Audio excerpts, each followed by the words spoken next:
उत्तराखंड में बीजेपी की एक के बाद एक ताबड़तोड़ रैली। पार्टी ने 40 स्टार प्रचारकों की लिस्ट की जारी। नेशनल लाइव की बीजेपी नेता नलिन भट्ट से खास बातचीत।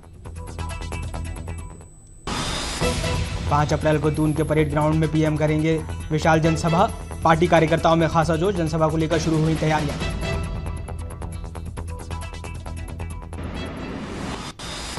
बीजेपी अध्यक्ष अमित शाह ने धामपुर की जनसभा में कांग्रेस पर किया वार। कहा, राहुल का इस बार अमेठी में हिसाब किताब चुकता होने वाला है, इसलिए भागे केरल।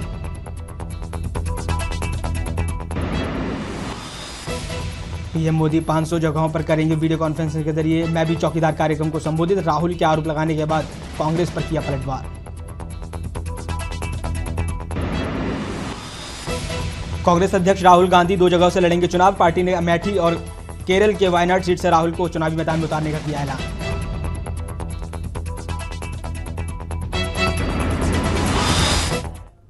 नमस्कार, स्वागत है आपका नेशन लाइव में। मैं हूं आपके साथ कमल मिश्रा। खबरों की ओर रुख करते हैं। फिरोजाबाद से वर्तमान सांसद अक्षय यादव से नेशन लाइव की खास बातचीत हुई। बातचीत में उन्होंने अपने क्षेत्र में बतौर सांसद किए कार्यों और पार्टी के कामों को गिनाया। उन्होंने कहा कि हमने हमेशा विकास किया और विकास करेंगे। आगे उन्होंने कहा कि समाजवादी पार्टी के राष्ट्रीय अध्यक्ष अखिलेश यादव ने फिरोजाबाद के विकास के लिए हर साल 2-2 हज़ार करोड़ रुपए दिए हैं। नेशन लाइव से बातचीत करते हुए उन्होंने बताया कि जब नेताजी छाबरिया गांव पहुंचे तो उन्हें मुझे आशीर्वाद दिया और क्षेत्र में जाकर बड़े बूढ़ों का आशीर्वाद लेने की सलाह दी। नमस्कार, मैं हूं आपके साथ सार्थक कौशिक और आप सभी का स्वागत है नेशन लाइव में। हमारा 2019 मतलब लोकसभा 2019 का मुद्दा कि सत्ता की लड़ाई में आखिरकार कुर्सी किसकी। इसी क्रम में हमारे साथ समाजवादी पार्टी से वर्तमान सांसद अक्षय यादव जी मौजूद हैं, जिनसे हम कुछ सवालों के जवाब मांगेंगे और पूछेंगे कि आखिरकार सत्ता की लड़ाई में कुर्सी किसकी हो सकती है। सर, आपका बहुत बहुत स्वागत है नेशन लाइव में। सर, मैं आपसे ये जानना चाहता हूं कि सबसे पहली बात कि जनता एक तरफ बोलती है कि अक्षय यादव जी ने काफी जगह विकास नहीं किया है, तो इस पर आपकी क्या प्रतिक्रिया होगी सर? देखिए, विकास करवाने का काम हम लोगों का है। 2014 में फिरोजाबाद की जनता ने बड़े प्यार और लाड़ के साथ मुझे यहाँ से सांसद बनाया। हमारी कोशिश रही कि हर जगह विकास के काम हो, लेकिन ये क्षेत्र बड़ा है, हो सकता है कहीं कुछ काम छूट गए हों, तो आने वाले समय में उनको भी पूरा करवाने का काम करा जाएगा। लेकिन ये भी नहीं छिपा है कि माननीय अखिलेश यादव जी मुख्यमंत्री थे तो उन्होंने एक साल में 2-2 हज़ार करोड़ रुपए इस फिरोजाबाद जिले को देने का भी काम करा है।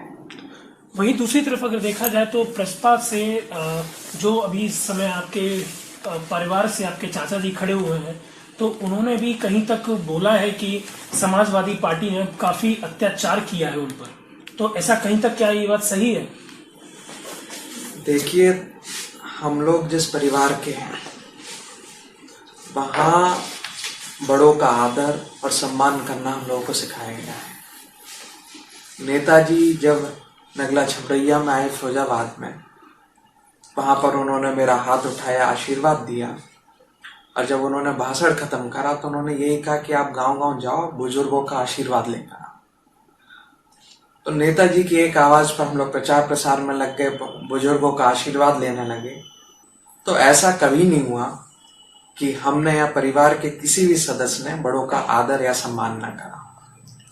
बात आती है राजनीति की, बड़े लोगों की क्या बात है ये तो हमें समझ नहीं आता, लेकिन बड़े लोगों को बड़े दिल का हमेशा होना चाहिए और छोटों का हमेशा आशीर्वाद देने का काम करना चाहिए। सर, कहीं तक एक मुद्दा भी जब उठा था कि जब उस समय प्रसपा का गठन हुआ था तो एक सवाल उठा था कि सांसद अक्षय यादव जी ने सिर्फ संसद में एक ही सवाल पूछ पाया। क्या ऐसा क्या मजबूरी आ गई जिसकी वजह से सिर्फ एक ही सवाल आपने अब संसद में अपने सीट में रखा? देखिए, संसद में हम लोग सवाल लगाएं, उनके जवाब तो मिलते नहीं, लेकिन कुछ सवाल थे जो हम लोग हाथ उठा के जो सवाल होते सप्लीमेंट्री सवाल के तौर पर जो हम लोगों ने रखे। हम लोगों ने सवाल यहाँ पर जो सिरसागंज के किसान हैं, आलू कोल्ड स्टोरेज वाले खुलते हैं, उनके बारे में रखा, फूड प्रोसेसिंग पार्कों के बारे में रखे। लेकिन इन सवालों को क्योंकि लिखित नहीं होते हैं इसलिए उसको वो काउंटिंग में नहीं आते। रही बात काम करने की, मुझे 5 डिबेटों में हिस्सा लेने का समय मिला। 5 सांसद थे, समय हम लोग को अलॉट होता था 4 मिनट या 3 मिनट, उसमें पूरी बात रखने का मौका नहीं मिल पाता था। लेकिन हमारी कोशिश रही है कि सबसे बड़े जो मुद्दे थे पिछड़ों के और दलितों के, कि जातिकरण जो जनगणना हो रही थी उसको जातिकरण करवाकर उसी के आधार पर आरक्षण कर देना चाहिए। इसकी मांग हम लोगों ने कितनी रखी, बैल में जाकर सरकार के खिलाफ नारे कितने लगाए, प्रधानमंत्री के खिलाफ कितना हम लोगों ने चिल्लाया, और उन्होंने हमेशा पिछड़ों और दलितों को किस तरह से दबाने का काम करा। शायद वो ये ना देख सके, लेकिन फिरोजाबाद की जनता सब जानती है, भोली भाली जनता है, उनको सब पता है, क्योंकि हम लोग जनता के बीच में रहे, लगातार आए, संपर्क बनाने की कोशिश करी और कई लोगों से मिले भी, मुलाकात भी हुई और पूरा आशीर्वाद भी दिया हम लोगों ने। सर, अभी वर्तमान का एक मुद्दा कि प्रधानमंत्री नरेंद्र मोदी ने एक चुनावी तंत्रों को छोड़ एकदम से एक नया एक हथकंडा अपना लिया है कि मैं भी हूं चौकीदार, जिस पर भी देश के तमाम जनता भी ये पोस्ट डाल रही है सोशल मीडिया पर कि मैं भी हूं चौकीदार। क्या वास्तविकता में किसी राजनीतिक दल से, और वो भी प्रधानमंत्री वाले कुर्सी पर बैठे हुए एक इंसान को ये कहना चाहिए कि मैं भी हूं चौकीदार? तो इस पर सर आपकी क्या प्रतिक्रिया होगी? देखिए, आज की तारीख में देश जिस स्थितियों से गुजर रहा है उसमें देश को एक मजबूत प्रधानमंत्री की जरूरत है, एक चौकीदार की जरूरत नहीं है। और जो लोग ऐसे चौकीदार का सपोर्ट कर रहे हैं वो जरा खुद सोचें, जिसकी जिम्मेदारी प्रधानमंत्री बनने की है, जिसकी जिम्मेदारी नौजवानों को नौकरी देने की है, जिसकी जिम्मेदारी किसानों की आय बढ़ाने की है, उनकी फसलों को समर्थन सही मूल्य मिल जाए वो दिलवाने की है, देश की सरहदों पर जो हमारे सैनिक हैं उनकी सुरक्षा की है, अगर वो चौकीदार बन जाएगा तो ये काम कौन करेगा? सर, एक सबसे बड़ा मुद्दा कि 5 अप्रैल को प्रधानमंत्री नरेंद्र मोदी की नमो मोदी पिक्चर लॉन्च होने वाली, जिस पर सुप्रीम कोर्ट में भी बहस जारी है। क्या पिक्चर का लॉन्च रिलीज होना, क्या ये वास्तविकता में क्या आचार संहिता का उल्लंघन नहीं माना जाएगा? देखिए, चुनाव आयोग अपना पूरा काम करेगा, चुनाव आयोग पे हम सब लोगों को भरोसा है। रही पिक्चरों की बात, अब सिर्फ पिक्चरें ही बनेंगी, दोबारा प्रधानमंत्री नहीं बनेंगे। मतलब देखा जाए कि सर क्या चुनाव के समय, मतलब सिर्फ चुनाव के समय ही क्या ये सब हथकंडे अपनाने का उनका एक इसको बोला जाएगा मापदंड, या फिर चुनावी समीकरण की जनता को एकदम घुमा दीजिए आप तर्क से, क्या ये कहीं तक सही है? नहीं, हमें लगता है कि वो इतिहास में खुद को याद रखना चाहते हैं, इसलिए इस तरह की फिल्में बनवा रहे हैं। अन्यथा आगे चल के इतिहास भी इनको भूल ना जाए, यही इनकी कोशिश लग रही है। सर, आपके क्या चुनावी हथकंडे होंगे सत्ता में फिर वापस अपनी जगह बनाने के लिए, क्योंकि आपके सामने आपके ही चाचा खड़े हैं? देखिए, हमारे मुद्दे हैं विकास के।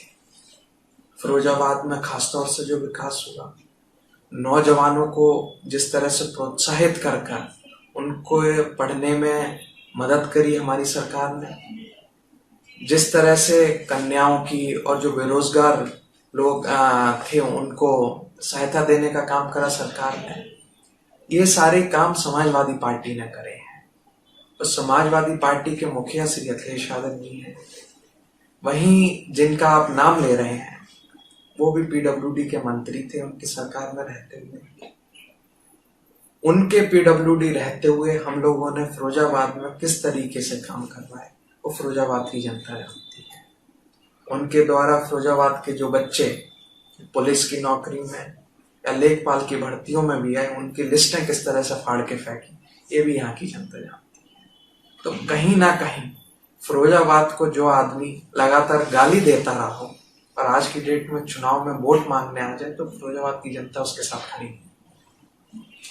सर, एक सबसे बड़ा अभी का ताजा मामला आया है कि बहु गुणा जोशी का गिरफ्तारी वारंट जारी कर दिया गया है। वो वारंट 2015 में जब किसानों ने आंदोलन किया था उस समय लाठीचार्ज होने का था। तो क्या वास्तविकता में गिरफ्तारी हो पाएगी बहु गुणा जोशी की, या फिर सत्ता में बैठे हुए अपने सिर्फ हाथ साफ करेंगे? नरेंद्र मोदी भी उनका सपोर्ट करेंगे? देखिए, चुनाव का माहौल चल रहा है और अगर कोई गलत काम करता है तो उस पर कार्रवाई तत्काल और तुरंत करनी चाहिए। चुनाव का इंतजार नहीं करना चाहिए। अगर चुनाव के टाइम में इस तरह की घटनाएं होती हैं कि चुनाव आ गया है तो सीबीआई जांच करने पहुंच जाती है, चुनाव आ जाए तो सीबीआई को अपनाया जाता है, ईडी को अपनाया जाता है, किस तरह से मॉरल डाउन करा जाए सामने वाले का। तो कहीं ना कहीं चुनाव के दौरान जो है ये काम नहीं करने चाहिए। सर, जनता के लिए आपकी प्रतिक्रिया क्या होगी, क्या आपका संदेश होगा जिससे कि जनता का रुख मोदी लहर से हटकर महागठबंधन की तरफ ज्यादा रुझान हो? देखिए, सबसे बड़ा मुद्दा इस देश के सामने है पिछड़ों का और दलितों का। जिस तरह से पिछड़ों और दलितों के लिए जो आरक्षण की सुविधा दी गई कि उनके जो बच्चे हैं, नौजवान हैं, अच्छी जगह पढ़ लें, नौकरी कर सके, लेकिन कहीं ना कहीं हम लोग पिछले लंबे समय से देख रहे हैं कि जो तरीके अपनाए गए बीजेपी के द्वारा, कहीं ना कहीं उनको पीछे ढकेलने का काम भी इस बीजेपी की सरकार ने करा। किसानों को 500 रुपए देकर उनका मजाक बनाने का काम करा, 2 करोड़ नौजवानों का वादा करके नौजवानों के साथ मजाक करने का काम करा, किसान को चौकीदार बनाने का काम करा और कहीं ना कहीं हर युवा, नौजवान, मजदूर, किसान सबके साथ एक घिनौना मजाक करने की कोशिश बीजेपी की सरकार ने करी है। यही सारी चीजें हैं जो हम लोग जनता को याद दिला रहे हैं और जनता यही वोट डालकर सवाल करेगी कि ऐसा क्यों करा गया। फिर भी जनता का रुझान नरेंद्र मोदी पर ही क्यों टिक रहा है? क्योंकि मथुरा में भी देखा गया था और काफी जगह ऐसा देखा गया कि वहां पर ऐसे ऐसे चेहरे खड़े हुए हैं पर उनकी चेहरों की आज के समय कोई कीमत नहीं है। वहां की जनता सिर्फ यही कह रही है कि नरेंद्र मोदी। ऐसा आखिर नरेंद्र मोदी का जादुई पिटारे में से उन्होंने कौन सा अलादीन का चिराग जला दिया? अभी कुछ दिन पहले मथुरा में नामांकन करा गया, उसमें उत्तर प्रदेश के मुख्यमंत्री पहुंचे थे, भाषण दे रहे थे, पीछे सीटों की क्या स्थिति थी, एक न्यूज चैनल कुर्सियों की रो गिनवा रहे थे। उसके बाद आज या कल में मेरठ में भी एक सभा हुई है, वहां की भी स्थिति यही रही है। तो मुझे नहीं लगता कि कहीं मोदी जी का नाम की वजह से उनको फायदा होने वाला है। क्या मेरठ में सभा के दौरान प्रधानमंत्री पद की गरिमा को भूल शराब और शराब का मतलब ये क्या शोभा देता है प्रधानमंत्री नरेंद्र मोदी को ऐसे शब्दों का, वो भी ऐसी देश की इतनी बड़ी कुर्सी पर बैठे होने के बावजूद भी? देखिए, जो प्रधानमंत्री हैं वो अपना काम तो कर नहीं रहे हैं, वो आज की तारीख में लगे हुए सबका काम कर लें, चौकीदारी भी कर लें, वो कुछ नया कार्यक्रम देश में होता है तो वो उस विभाग के प्रवक्ता भी बन जाते हैं। तो जरूरत है आज की डेट में, जो पहले भी आपने सवाल चौकीदार वाला था, मैंने कहा था कि हमें एक प्रधानमंत्री की जरूरत है और मजबूत, जो किसी भी पॉलिटिकल पार्टी के दबाव में ना आए, किसी भी नेता के दबाव में नहीं आए, देश की सुरक्षा के लिए खड़ा हो और देश के नौजवानों को नौकरी देने का काम करे, किसानों को रोजगार, जो उनका गेहूं है, उनका जो धान है, मक्का करते हैं, चना करते हैं, जो भी उनकी फसल है, उसको समर्थन मूल्य इतना दें कि कम से कम वो अपने घर को संवार सके। अगर प्रधानमंत्री ये काम नहीं कर पा रहे हैं तो उनको शराब और इन सब में भी हाथ डालना ही पड़ेगा। आप भी सांसद पद पर 5 साल से यहाँ पर थे और वर्तमान में भी, अभी प्रेजेंट टाइम में तो है ही। यहाँ पर भी 12,460 शिक्षकों की भर्तियां जब हुई थी, उनके नियुक्ति पत्र अभी तक यूपी सरकार ने क्यों नहीं दिलवा पाई? कि उत्तर प्रदेश सरकार को काम करना नहीं आता है। जो इस उत्तर प्रदेश सरकार के मुखिया हैं, उनका काम है पूजा पाठ करना। जिसका जो काम होता है वो वही अच्छी तरीके से कर पाता है। हम लोग देखते हैं वो बार बार लखनऊ की कुर्सी छोड़कर वो जो पूजा पाठ की कुर्सी है उस पर बैठे होते हैं, तो वहां वो बहुत सक्सेसफुल है, बहुत बढ़िया काम करते हैं। तो जब सरकार का मुखिया में काम करने का तरीका नहीं आता है, तो कहीं ना कहीं जो जनता है उसको भुगतना पड़ता है। चाहे शिक्षा मित्र बने रहे हो, चाहे जो टीचरों की नियुक्ति का मामला रहा हो, जितने भी मामले हैं, चाहे सड़कों के मामला, गड्ढा मुक्त की बात करी गई थी उत्तर प्रदेश में, लेकिन कितनी सड़कें गड्ढा मुक्त हुई हमें नहीं दिखा। फिरोजाबाद में जिस सड़क पर निकल जाओ उस पर गड्ढे मिल जाते हैं। तो कहीं ना कहीं ये सरकार फेल हो चुकी है यूपी की। ये 2 साल के अंदर ही पूरी तरीके से फेल हो गई है। आज की तारीख में अगर उत्तर प्रदेश विधानसभा के चुनाव कर दिए जाए, जितनी सीटों से ये जीते थे उससे भी ज्यादा सीटों से ये हारने का काम करेंगे। सर, मेरा आखिरी और लास्ट सवाल कि आखिर जनता के लिए आपकी क्या संदेश होगा? देखिए, जनता बहुत समझदार है। जनता विकास के मुद्दे पर वोट दे, जनता अपने दिल पर हाथ रख के वोट दे कि जो तरक्की उत्तर प्रदेश में समाजवादी पार्टी की सरकार ने जो रोजगार पैदा करने का काम करा, जो बड़ी बड़ी फैक्ट्रियां लगवाने का काम करा, जो सड़कें बनवाने का काम करा, पुल बनवाने का काम करा, जो किसानों के लिए मंडी बनाने का काम करा, इन सारे विकासों को अपने दिमाग में और दिल में याद कर कर वोट करें, यही मेरा संदेश है। तो ये थे हमारे साथ समाजवादी पार्टी से वर्तमान सांसद अक्षय यादव जी।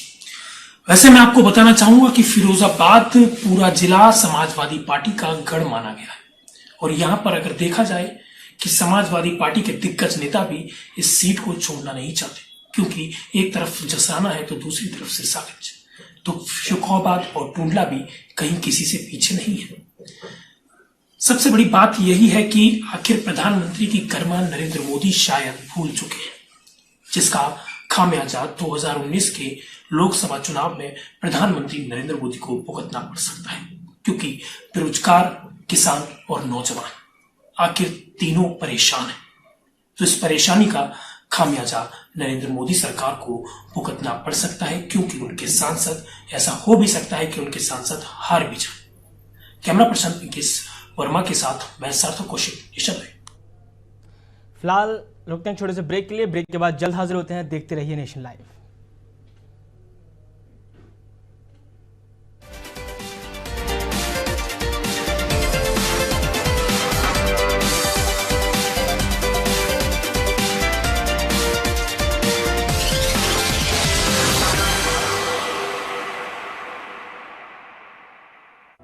मनुष्य का जीवन कठिन है, उसे जरूरत है दिशा की। आध्यात्म से मिलेगा ज्ञान।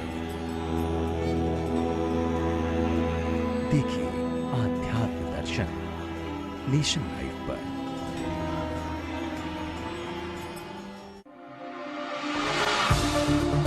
बदल रहे हैं हम, बदल रहे हैं आप, तो क्यों ना बदले खबरों का मिजाज। खबरों की दुनिया में नेशन लाइव का दमदार आगाज। हिंदुस्तान की बदलती राजनीति से लेकर बदलते दौर की पूरी खबर, हर खबर पर होगी हमारी पैनी नजर। राजनीति के तीखे सवालों से लेकर आम आदमी के सरोकार से जुड़ी हर खबर, हिंदुस्तान के चप्पे चप्पे से खबरों को आप तक पहुंचाएंगे हम, क्योंकि हम हर पल हैं आपके साथ। हर खबर का मतलब ब्रेक। आवाज तो सब उठाते हैं, लेकिन समाधान कौन बताएगा? समस्याएं तो सब गिनवाते हैं, लेकिन उनका हल कौन बताएगा? खबर तो सब दिखाते हैं, लेकिन उनकी तह तक कौन जाएगा? आपके इन सभी सवालों के जवाब लेकर आ रहे हैं हम जल्द नेशन लाइव पर, क्योंकि हम हर पल हैं आपके साथ। ग्रहों की चाल से रहें सावधान। यहां है शनि की दिशा का समाधान। कैसा चल रहा आपका समय चक्र?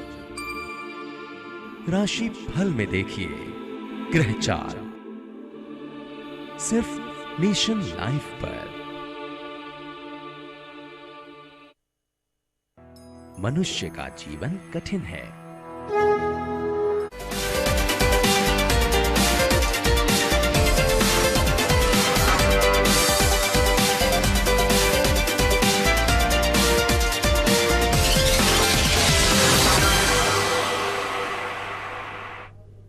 ब्रेक के बाद एक बार फिर स्वागत है आपका नेशन लाइव में। बढ़ते हैं खबर की ओर।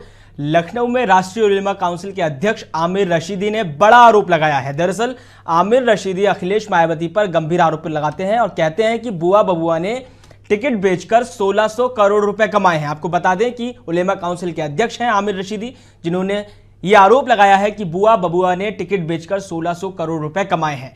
आपको बता दें कि आगामी लोकसभा चुनाव 2019 में उलेमा काउंसिल बिहार, झारखंड, दिल्ली और उत्तर प्रदेश सहित महाराष्ट्र में 19 लोकसभा सीटों पर चुनाव लड़ने जा रही है।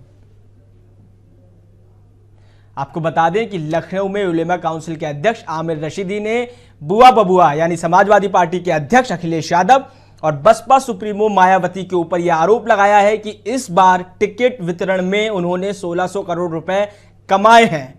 तीखा आरोप लगाया है आमिर रशीदी ने। आपको बता दें कि आमिर रशीदी उलेमा काउंसिल के अध्यक्ष हैं और इस बार बिहार, झारखंड, उत्तर प्रदेश, महाराष्ट्र में 19 सीटों पर उलेमा काउंसिल चुनाव लड़ने जा रहा है।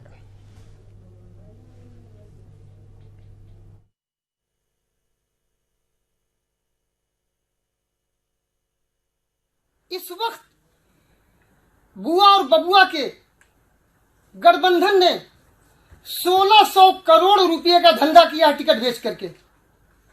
1600 करोड़, 20 करोड़ से लेकर 35 करोड़, 40 करोड़ तक टिकटें बिके हैं।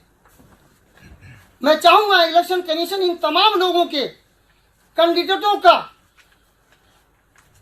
प्रावधान अगर हो तो एफआईआर दर्ज कराए और एफआईआर के साथ साथ इनका नार्को टेस्ट कराया जाए, हमारी बात सच्ची साबित हो जाए।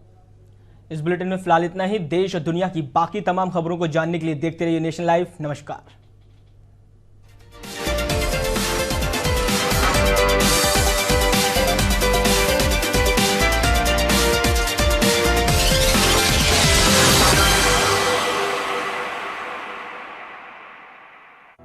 मनुष्य का जीवन कठिन है।